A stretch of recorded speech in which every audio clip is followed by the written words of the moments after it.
On est en train de préparer en fait un coup d'État contre le président nouvellement élu du Ghana, John Mahama Dramani, à travers l'instrumentalisation du Front social qu'on veut attiser par la... Du président du Ghana qui vient de tomber. Comme dernier cadeau, avant sa fin, il est allé encore promettre au pauvre Macron. Macron, finalement, il souffre, hein, parce que les gens aiment lui promettre ce qu'il ne peut pas faire. Il est allé lui promettre, ah, je vais ramener l'AES dans la CEDEAO. Bon, il vient de tomber. On attend patiemment pour voir si son successeur aussi a soif des coups de main sur le perron de l'Élysée, ou bien si c'est un président souverainiste. Aggravation de la dette et la vidange des caisses publiques. John Mahama Dramani est un homme politique profondément ancré dans la tradition panafricaniste. Mes chers frères et sœurs, soyez les bienvenus. Bien sûr, cette histoire de tentative de renversement au niveau, bien sûr, du Ghana, chers frères et sœurs, vous savez, le président ghanéen, le nouveau président élu au niveau du Sénégal, on va décrypter en tout cas les sorties, en tout cas les dits du professeur, bien sûr, Franklin Yamsi et d'autres personnes concernant cette élection ou bien cette personnalité ou bien ces gouvernements au niveau du Ghana. Qu'est-ce qui se passe, chers frères et sœurs? Ne vous faites pas emballer par l'émotion, ne vous faites pas enrôler par l'émotion. Essayez de comprendre ce qui se passe parce que l'histoire de l'Afrique, l'histoire du Ghana, l'histoire de l'Afrique de l'Ouest, l'histoire de la sous-région vous concerne tous et nous êtes très cher, ça nous tient à cœur. Bien sûr, il faut rester jusqu'à la fin pour comprendre la situation. Et bien sûr, c'est quoi cette histoire? Le président vient d'être élu, en tout cas, et c'est un président qui est passé dans plusieurs pays, en tout cas africains, pour essayer de croiser le président et puis commencer sa collaboration. Vous savez, je vous réitère encore, je vous reviens encore, c'est un président, selon l'information que j'ai, moi je ne le connais pas personnellement, je ne le connais pas très profondément comme ça. Son mandat qu'il a appuyé avant, il a dirigé déjà les Ghana. Maintenant, moi je n'ai pas en tout cas les informations, c'est-à-dire je le connais pas dans ça juste comme ça, mais c'est quelqu'un qui on me dit c'est un vrai, c'est quelqu'un qui est un peu, en tout cas qui est panafricain, je vais pas dire un peu, je vais pas dire trop, qui est panafricain. Donc qu'est-ce qui se passe avec cette histoire de coup d'État? Restez branchés pour comprendre. Chaque fois on revient pour décortiquer alors. Et en ce sens, c'est quelqu'un qui aura tendance à essayer de ramener le Ghana dans une plus grande proximité avec des pays qui luttent contre le néocolonialisme, le colonialisme, l'impérialisme et qui luttent contre les valets de la France-Afrique. Voilà trois caractéristiques de John Mahama Dramani, auxquelles on peut ajouter le fait qu'il vient avec une ambition de lutte contre la corruption, qui risque d'éclabousser probablement Nana Akufo-Addo lui-même et peut-être même de le conduire en prison. Ayant battu à plate couture le candidat de Nana Akufo-Addo et d'Alassane Dramane Ouattara, qui ambitionnait de confisquer l'État ghanéen pour continuer à le livrer au FMI et à la Banque mondiale, eh bien, John Mahama Dramani se prépare à exercer le pouvoir. Mais Nana Akufo-Addo, le président sortant, qui comme vous le savez est un valet, un vassal, un néocolonisé notoire, qui a tout fait pour essayer de saboter la démarche panafricaniste du Mali, du Burkina Faso et du Niger. Nana Akufo-Addo qui s'est même humilié et qui a humilié l'honneur de l'Afrique en se rendant à Washington pour tenter de vendre l'âme du Burkina, en présentant le Burkina Faso comme une nouvelle colonie de la Russie, et notamment de la compagnie de sécurité privée Wagner. Nana Akufo-Addo s'est indigne. Le Ghana est un pays souverainiste, on parle de panafricanisme. La source du panafricanisme, du moins en Afrique de l'Ouest, vient du Ghana avec le Sadifo Dr Kwame Nkrumah. Donc j'espère que celui-ci qui vient d'arriver va se réclamer de cette tendance panafricaniste et nous éviter les hontes des décorations bidons. Tu te rappelles le vieux nègre, la médaille, on lui donne une médaille et puis bon, il y a le vent, la tempête, on part, on le laisse là-bas. C'est lui qui a été décoré, on part, on le laisse là-bas. Alors, le vieux méca, comme dit l'histoire. Donc, c'est que les nègres caillent encore sur le perron de l'Élysée pour quémander des décorations bidons en plein 21e siècle. Avec tout ce que nous voyons, j'espère que lui va nous épargner de cette honte-là. Sinon, je voulais dire, je revenais sur l'aspect pour dire la spiritualité pour dire que, est-ce que tu sais, la Bible de l'hindouisme, la Bhagavad Gita, mais il semblerait, je n'ai pas la preuve, hein, je ne l'ai pas lu, c'est grand comme ça, que le secret de la bombe atomique se trouvait dans la Bhagavad Gita, que les Indiens ont utilisé. Personne n'a dit d'où les Indiens ont pris le secret de la bombe atomique. On sait que les Russes en ont pris chez les Anglais, les autres en ont pris ici, les Einstein et choses, eux, ils ont commencé en Amérique, ils ont fait leurs bombes. Mais les autres pays, comment ça s'est passé? Aujourd'hui, les Africains aussi, s'ils puisaient dans leur spiritualité, ils trouveraient des armes pour pouvoir se défendre. Quand on te parle aujourd'hui des Dogons qui ont des connaissances astronomiques plus avancées même que ce que la NASA fait, tu te dis que si on prend toutes leurs choses, leurs écritures et tout, on va découvrir.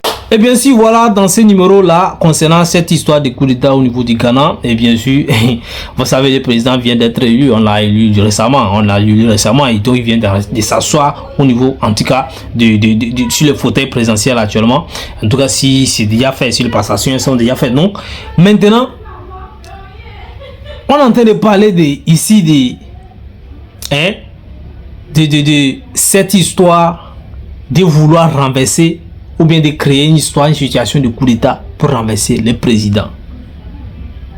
Parce que, selon ce qu'il a dit du président, du professeur Franklin Yamsi, c'est que le président Nana Akufo-Addo, qui est en sortie actuellement,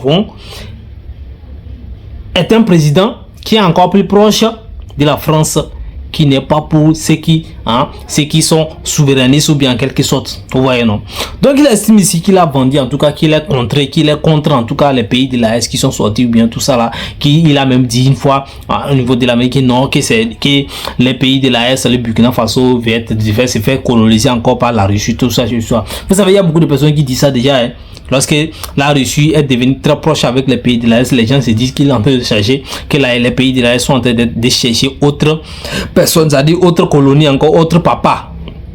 Mais les populations de l'AES ainsi que le gouvernement n'ont pas manqué, n'ont pas hésité à monter sur le créneau pour les faire comprendre aujourd'hui qu'ils sont en train de chercher les collaborateurs et non des papas. Ils ont la liberté de choisir qui élever et faire chose. Vous savez, dans l'histoire d'autres pays, ils ont chuté. En tout cas, vous savez, le président Akufo-Addo, et bien sûr Nana Akufo-Addo, c'est un président qui intervient beaucoup dans l'histoire des conflits pour essayer de régler les conflits, être médiateur. Et je crois qu'il a intervenu aussi plusieurs fois, ou bien quelquefois au niveau du Togo également. En tout cas, le président ghanéen intervient parce que le Togo, vous savez, le Togo est un pays frontalier au Ghana. Le Bénin. Vous voyez, aujourd'hui, le président qui a pris le pouvoir au niveau du Ghana, vous savez, s'il y a vraiment d'alternance dans un pays, on va parler en tout cas de la démocratie. Ouais, non. Aujourd'hui, il est venu au Togo. Il a été reçu par le président togolais. Mon président Foyos Nassingbe, le Togo de mon pays. Donc, il est venu au Togo là-bas. Il a été reçu. Très bien, ils ont collaboré, vous savez. Ils ont discuté de beaucoup de choses. Moi, je pense que c'est un pays, c'est un président. Quand moi, je vois ses sorties déjà, il vient d'être élu. Et voilà, là où il se prend la peine de rentrer, déjà, je me dis, bon, c'est un président normalement qui doit être soutenu. Il a été au Bénin, il a croisé le président Patrice Talon.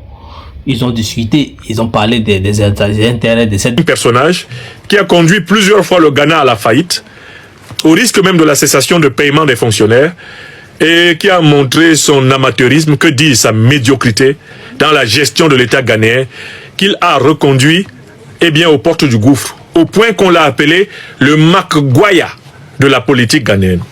Pour mémoire, Maguire est un joueur de Manchester United qui avait brillé par un début de carrière flamboyant avant d'être le meilleur buteur contre son camp de tous les temps à Manchester United. Ce nom a été rapatrié sous la forme comique au Ghana pour désigner Nana Akufo-Addo, parce que Nana Akufo-Addo est vraiment celui qui a marqué le plus grand nombre de buts contre le Ghana ces dernières années. C'est un auto-goléador, c'est vraiment un ennemi du Ghana qui quitte la présidence du Ghana dans les prochains jours. Alors, comme ils ne peuvent pas accepter leur défaite, les néocolonialistes et les néocolonisés, les impérialistes et les impérialisés, comme c'est dans la nature profonde de ces valets, de ne pas accepter l'expression de la souveraineté populaire, des pots de bananes longues de plus de 1000 km ont été préparés par Nana Akufo-Addo et par Ouattara Dramane, son acolyte, contre le nouveau président du Ghana, John Mahama Dramani. Je vais vous énoncer ces pots de banane dans l'ordre. Premier pot de banane, Cela a été révélé par l'agence Reuters. Le nord du Ghana a été offert aux groupes terroristes avec la bénédiction des puissances néocolonialistes de l'OTAN comme zone de préparation des attaques contre le Burkina Faso, des attaques contre le Mali et des attaques contre le Niger. Cela a été révélé par l'agence européenne d'information Reuters. Et cette agence a ajouté, il y a à peine 3 mois, que les groupes terroristes bénéficiaient de la complaisance de l'État ghanéen parce que ces groupes-là n'attaquaient pas l'État ghanéen, mais utilisaient le territoire ghanéen comme base arrière pour attaquer le Burkina, le Niger et le Mali, avec la possibilité de replier en sécurité et en paix au Ghana. Voilà la source. Une source tirée des données d'investigation de la presse officielle de l'Union européenne, l'agence Reuters. Vous me connaissez. Quand votre serviteur se tient devant vous pour accuser quelqu'un, c'est qu'il a des preuves.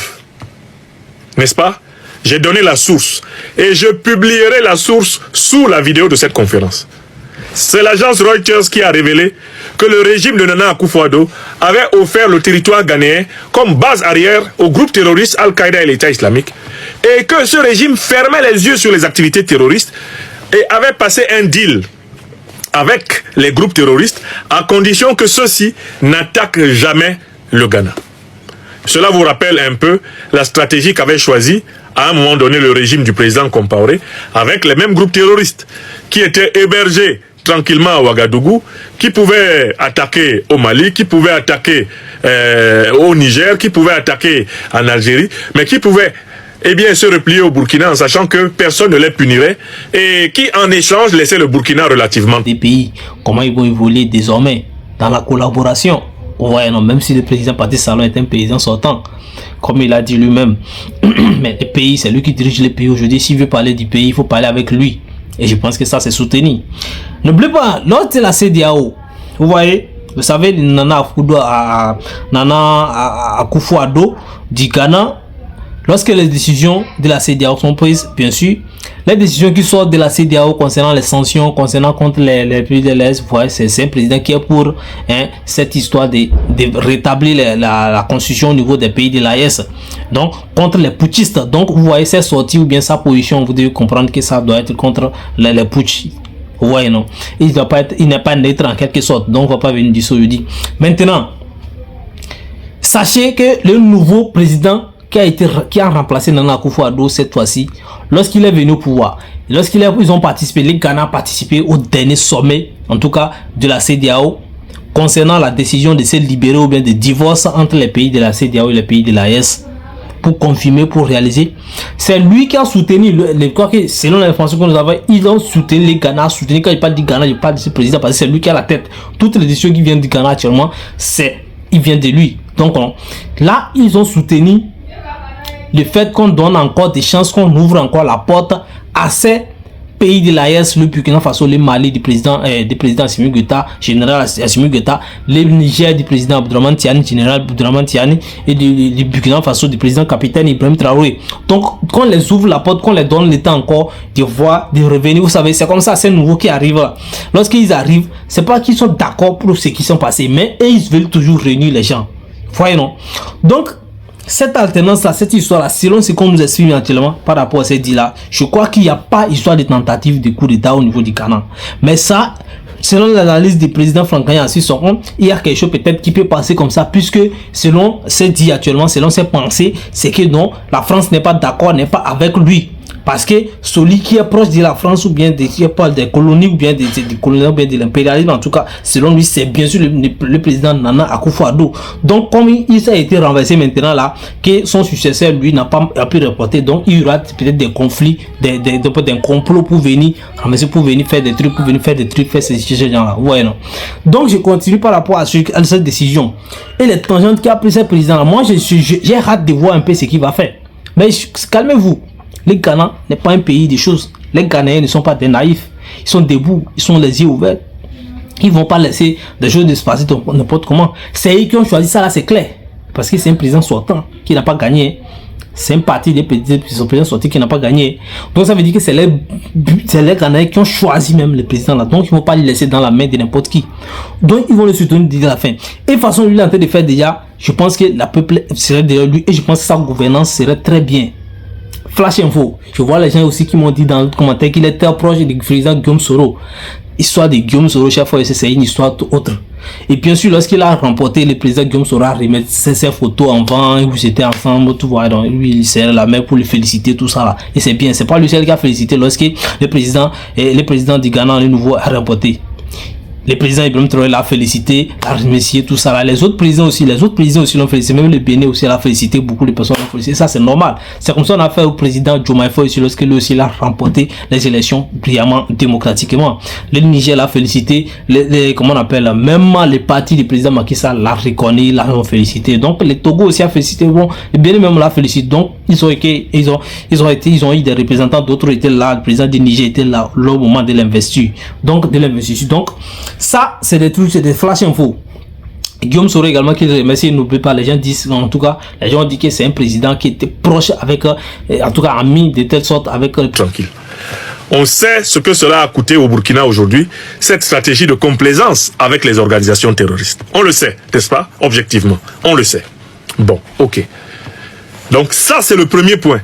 Nana Akufo-Addo et son acolyte Alassane Dramane Ouattara et l'OTAN, qui est leur parrain, sont en réalité les parrains des groupes terroristes qui pouvaient se replier au Ghana, exactement comme ils peuvent se replier en Côte d'Ivoire, comme ils peuvent se replier au Nigeria, comme ils peuvent se replier au Bénin.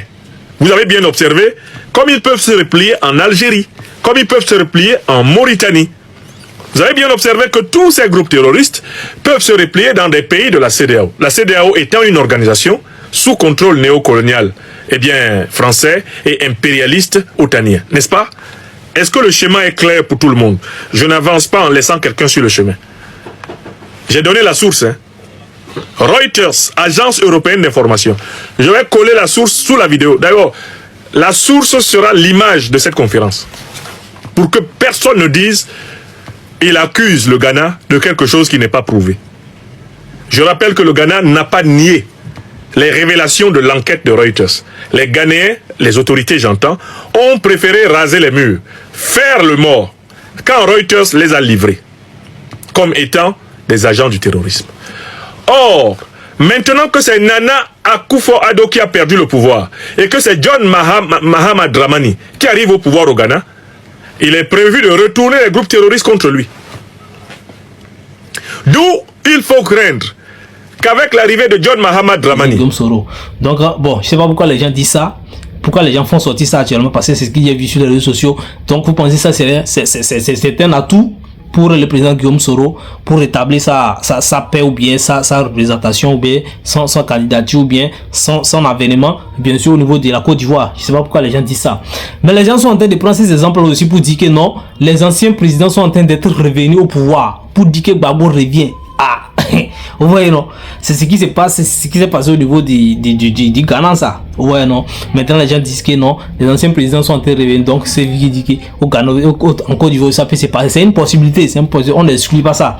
Donc ça là, voilà, je disais lors du sommet de la CEDEAO, pour la décision des pays conçus, les pays de l'AES concernant le divorce, le nouveau président du Ghana là, qui a succédé au Nana Akufo-Addo, moi j'ai oublié son nom, son nom là, donnez-moi ça dans les commentaires s'il vous plaît, son nom, donnez-moi ça dans les commentaires, ceux qui connaissent son nom, donnez-moi son nom, moi j'ai oublié son nom là. Donc je vais aussi rechercher ça après peut-être pour mettre dans les titres, mais ceux qui connaissent, donnez-moi son nom dans les commentaires. Le nouveau président du Ghana, chef officier. Maintenant il a soutenu, vous voyez, c'est quelqu'un qui est panafricaniste, ici un peu, c'est pas facile, j'ai un PC. C'est un panafricain.